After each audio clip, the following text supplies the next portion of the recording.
Welcome, Mom to Summit community, to another fantastic talk. And this time it is about a topic that I know many of us are dedicating a lot of mental energy to, a lot of time, a lot of money, and it's still really stressful, and it's childcare. So I'm so excited to have Bright Horizons with us today. Priya Krishnan is the Chief Digital and Transformation Officer for Bright Horizons. Priya, welcome. Hi. Do you want to quickly tell us a little bit about yourself? Yeah, hi, Jill. It's nice to be here and thank you for having me. I lead our marketing and digital activities at Bright Horizons. And prior to this, I founded and ran India's largest childcare business. And before that, I had a tech consulting career. So the reason why I founded a childcare business was because, as a mom, I felt it was a dire need, and I saw people in my teams drop off from the workforce, and I felt I should be part of the solution. So here I am. It is something that I've cared about for the past 15 years and absolutely believe, is something that employers and governments need to think about. So Yeah, that's a great way to start off. My first question is, how can employers support working mothers? I think that that's something we're all battling with. So I think, the employers are actually really vested in ensuring that mothers and fathers return back to work after parenthood. The reason is, if you think about the US as an example, we've had more women graduating uh, out of colleges. Women are having children later. So the productive years in the workforce are longer than we've ever seen before. And hence, an employer has vested interest in ensuring that the employee comes back as against trying to rehire, retrain. There's also so much institutional knowledge in people. So the employer's role is critical because affordability is what they can address. Childcare, as we all know, when you have high quality childcare, it's high cost because the ratios are really small at early years. So the place where an employer plays a role is in offering that support, either through providing space on their premises or providing subsidies to their employees to use childcare. So in most of the geographies that Bright Horizons operates in, we pick geographies where either the employer plays a big role or the government plays a big role. An ideal would be where both do, because the trifecta is quality, access, and affordability. And on access and affordability, employers play a big role. So you say access and talking about on-site childcare. How important is that setup, especially in terms of the job work-life balance parenting crisis we're facing right now? So access is not necessarily on site. I think, as the workplace is evolving, as there are more hybrid models evolving, it's always been either close to home or close to work or on your commute. That's what I mean by access is, do you have convenience more than is it immediate access? What we've seen anecdotally is that when children are younger, because a mom is nursing, um, unless an employer also provides things like breast milk transport, they want to have children closer to them. So if they are in a physical office, having the center on site makes a ton of sense. But in our hybrid workplace environment, what we've seen even through the pandemic is that parents want continuity of care. So either they pick close to home or close to work or on the commute, but invariably it's the same 5 days that they want consistent care for the child. Have you seen an increase in on-site childcare options? Yes, I think employers are really stepping up because, through again the pandemic, the fact that there was that much of a drop off of workforce, and it's just not in terms of childcare, it's educational interventions, academic tutoring, academic support. So as children grow, you have various reasons why women drop off from the workforce, but asking for those supports and employers being proactive saying this seems to be, when all of us were I don't even, it's 3 years back and I have PTSD from it, which is Yeah. our children were at home. We were trying to teach them and work. We were living at work and now working from home. So at that stage, I think employers became very purposeful about saying what kind of supports can we provide so that employees have this cognitive load. You alluded to how much of our mental bandwidth goes towards this. Mhm. So how do you alleviate that, and how do you take away the cognitive load from a parent as they're trying to perform at work and sort of adapt to a whole new work style? So is this a general idea of how you would define work-life balance? I don't know whether there is anything called, it's a mythical norm, right? I don't think there is work life balance. I think integrating work and life and trying to almost, there are times when you want separation. Like, I enjoy going to the office. I'm at home today, but I love driving to the office because I like that separation at times. There are times, it integrates back and forth, and we can design work around life. So if I need 6 to 8 with my kids, because that's the only time I get with my children, then I'm designing work around my life. But the notion of balance, I think, has gotten tested. It has always been tested, but I think it's gotten tested even more in the last 3 years. And employees and employers are trying to find that balance again, to say, how do we get you to be productive, but you have to be anchored at home for you to be productive at work, right? So there Mhm. is a role that the employer plays because they want you to be productive in the workforce as well. So from your point of view in your industry, how has work-life balance changed, shifted? How does it look different now than it did 3 years ago? So I think it is, I'm a glass half full sort of person. When you're an entrepreneur, that's the way you see the world, is you see them through rosy tinted glasses. I think it's an opportunity for employers to and employees to think about designing work around life. So, the question around, if school gets over at 3 and the workplace is meant to operate till 5, is there a way in which we can think about getting to work, finishing up by 3, taking that time off with kids, and then going back to work? So you can still clock the 8 to 9 hours that you need to, but could you do it, which is spaced with work? And I think the pandemic served as a great inflection point for us to reimagine that. Each one of us could design our work. Like I said, we started by living at work. We were all at home trying to juggle these 20 things. But I think we're now at a point where it can be working from home or working in an office, but how do you actually balance work and life truly? So you mentioned your incredible background. You're obviously a powerful female leader in general. Wondering if you have any advice, especially timely advice for where we are right now in this current climate and childcare situation. What advice you would give to the next generation of, especially female leaders, parenting and caregiving leaders? So and this isn't, I truly believe this. The fact is, children turn out okay in spite of us, not because of us. So just enjoy the ride. I feel like we go through so much of thinking about, am I doing right by the child? Have I got everything figured out? I mean, I feel like millennials and Gen Z women are much more self-assured than the generation that I am from. But in your quest for control over life and over child and getting everything perfect, try and remember that you have to have fun, because really where the child thrives is from the fact that mom's in a good place and she's the glue for the family. So I think just taking it easy and realizing that, your child bumps their head while you're getting them out of the car, and they're never going to remember it. You're guilt tripping yourself. And so at what point do you sort of say, that's okay, this happens?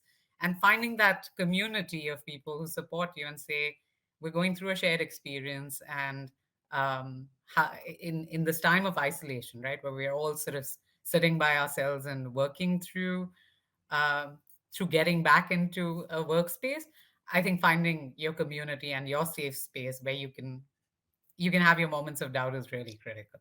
And we certainly know the power of a good community. Thank goodness for the Mom Too community. I think we all feel that way I about know. the people here. So that's fantastic. And it brings me to this point of like, okay, so now we've got through this pandemic, it's over. And so much has changed, including so many women have left the workforce. And I think that there's probably a lot who are really on the fence about whether or not it's worth it to rejoin, especially in leadership roles. What advice do you have about that? What's your point of view? You should do it if it's right for you. You shouldn't do it because you don't have an option. So I think, a lot of these women, and look, it wasn't just leadership positions. A lot of the women who quit were frontline workers. They were women of color because their caregiving needs were very different. As somebody who comes, I'm Indian in terms of origin, my expectations from a caregiving standpoint are very different from my female counterparts. Forget my male counterparts, but my female counterparts in the US. So the question is, if it works for you and this is a choice, I think it's absolutely okay. But if you're doing it because it's for a lack of choice, then seeking the supports and asking for the supports is really, really critical. And now I think, again, because of COVID, staying with my rosy tinted glasses view, it has created opportunities for women to do other kinds of jobs. Remote work and hybrid work has become more acceptable. And I feel it's a great avenue for actually attracting more women into the workforce, not just the women who left the workforce. I have a question now about a very specific question about advice that you would give women who do want to rejoin the workforce. What are things that they can bring up in interviews with potential employers, to talk to, make sure that they have a clear picture of what their work life balance or childcare arrangement is going to look like before they jump back in?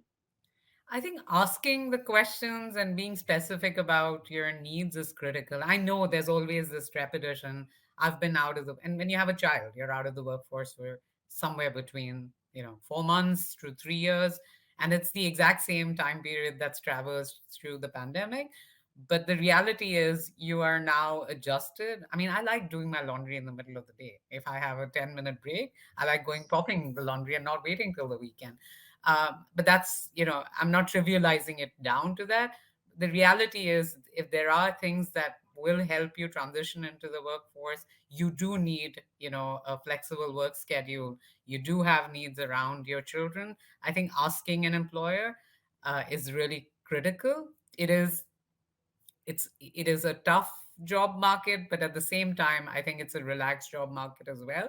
So being open and honest with your hiring manager and saying, these are my needs as I'm thinking about coming back into the workforce, and not losing confidence through that period, right? Saying, am I going to be accepted? Should I say the right things but then be Mhm. disappointed later, is what I would, always coach younger women on, is, or, women who are returning back into leadership positions. I guess anecdotally, do you think that there is more space and acceptance, on an employer side when a potential employee is asking about these arrangements? Do you think that they are more open to negotiating those things now? I do think they're more open to negotiating those things now. And, look, I joined Bright Horizons in the middle of the pandemic, right? We had and I moved from India to the US in November of 2020 when there was no Oh, gotcha. vaccine, there was nothing. But my husband still lives in India, and he's an entrepreneur, and so we're trying to figure out where home is eventually. But us seeing each other was critical to me, and I stated that as one of my requirements was, hey, we do need to spend time as a family. I will work very hard during the time that I'm here, but it's really critical that you allow me to take that time out. Would my answer have been yes if Bright Horizons didn't offer me that flexibility? Chances are it wouldn't have been. Would they have offered this pre-pandemic? Chances are they might not have. So I think there is a shift, and asking and sort of testing and then picking the organization that you want to work for, it's a two-way street. It's not a one-way street, right? You're not getting hired in, you're picking a career. So, making sure that you're comfortable as you're entering it or re-entering it is critical. Now, can you tell me a little bit? You mentioned moving here from India in the middle of the pandemic. That is just takes so much resiliency, so much confidence, I think. And you probably have a tip or two that you can share with us, just in general about building our own confidence. You said you've coached people in the past. Could you give us, some of your favorite tips for building resiliency? Is I think, so like I said, don't take yourself too seriously. And the picture I painted for the boys was this is going to be an adventure. We are going to go discover a new place. Yes, we don't know the non controllables. Chances are we'll not know them. But what is within our control is we can stick it out as a family. We get much more time together. We get to discover this wonderful new place. It might work out, it might not. But, if we don't give it a shot, it's like foods, right? With kids, you say, try it out. And if you hate it, that's fine. But if you don't try it out, you'll never know. So I think part of it is just saying, think of taking chances. I think we don't give ourselves permission to take chances, to fail, to learn from them. And that is so, so important, even as moms, when we're setting examples for kids. It's to say, I took that chance, it didn't work out for me, and I didn't, I learned a ton from it. I think we only position success for children, but how do we talk about failures and lessons that we learn is critical. So that's one part, which is just have fun, treat life as an adventure. And the second is, it is a job and it's a two-way street, and it is an employer-employee relationship. So don't be afraid to ask. Just because you're a young mom or an emerging leader, it's absolutely critical to say these are my needs. And if you're someone who's valued as an employee and you're demonstrating ongoing value, most employers sit back and say, what can I do for you? You mentioned your boys. How old are your children? 18 and 15 now. Okay, so you've been through it, but you're still there. You're still dealing, with the kid at home. Are they both at home? They're both at home. One is headed to college soon. But my mom told me after I had the boys, Jill, that the problems don't go away, they change. And I was like, couldn't you just tell me Yeah. before I had them? So, yes, they're different challenges, but it's such a joy because you learn so much from them as well. So, I've just had a delightful experience. And I learn a ton from them, about uh, gender, like just even just the range of conversations that they have, their exposure. I'm learning about chat gpt now, and the Yes. use of it and the ethics of it. So it's wonderful, and they're a delightful age right now, but I've always found them delightful at every stage. And we've had our challenges, but hey, like I said, it's an adventure. Well, I wonder what are some lessons that you've learned as a mother that have made you a better employee, employer? So I the fact that your children mimic you, like my son used to walk just like I do when I'm on the phone. So how do you lead by example was one of the things that I took away from that, which is, if there are people who watch you, and this little tiny thing who would watch me and keep putting his hand to his ear and walk up and down. So how do you lead by example was one of the things. The other thing is, if he was in the playground and he was swinging up and down, he would always look behind to see if I was around. So the notion of having your back, like they seek security and they seek confidence. So again, as a leader, how do you provide that to your employees? And think about the principle of I have your back. There is, we have a relationship from a professional standpoint, but at the core of it, I'm here to make you succeed and I'm part of your success story. So I think those were two big takeaways for me. And I actually became a better manager when I became a mom, because you see these little ones who are dependent on you. And then you say, how do I take this back into my workplace?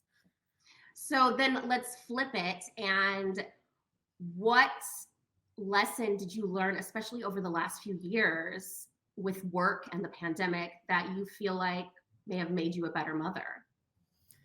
That, at the end of the day, work happens, the time you get with them is very precious. So I think through the pandemic, we were forced to spend time together. But how the fact that there were these, dinner table conversations and board games that we would have never ever gotten to because I was just such a busy working mom. I think I've learned to make time for that and make time for that joy, because I feel like, again, I've said that, if I'm happy as a mom, I think I'm very successful at work. So making more time for this has been a conscious decision since the pandemic. I love that. I think so many of us can relate. So I hear you have a podcast. Yes, that's my fun project. And we've had some fantastic guests. It's called the Work Life Equation, actually. So it is about just real life, real conversations with leaders like Indra Nui, who was our first guest. You know, she was the CEO of Pepsi, and her lessons. And it was just so amazing because she's such an amazing leader. But to see her as human was really valuable for me as a person. And then people like Eve Rodsky, you know, who talks about negotiating at home and splitting work at home. And Paul Sullivan, who's a dad influencer, and he's created a community called the Company of Dads, very similar to Mom 2.0, but it's about saying dads who want to be lead dads, how do they play a role? So we've had some fantastic guests, so please do check us out on Work Life Equation. Christine Michelle Carter and I co-host it, and you can find it wherever you find your podcasts. Oh, fantastic. I think that sounds like, especially if anyone really enjoyed this conversation, it sounds like that is something that's just, we're going to dive right into. So thank you so much for being with us, Priya. And thank you to Bright Horizons. So, such an important topic for us to talk about. And I really appreciate your positivity and your optimism. Sometimes it can feel a little doom and gloom, especially around these kinds of topics. But I love that you had such a fresh and positive perspective. So thank you for joining us. Thank you for having me, Jill. I really appreciate it.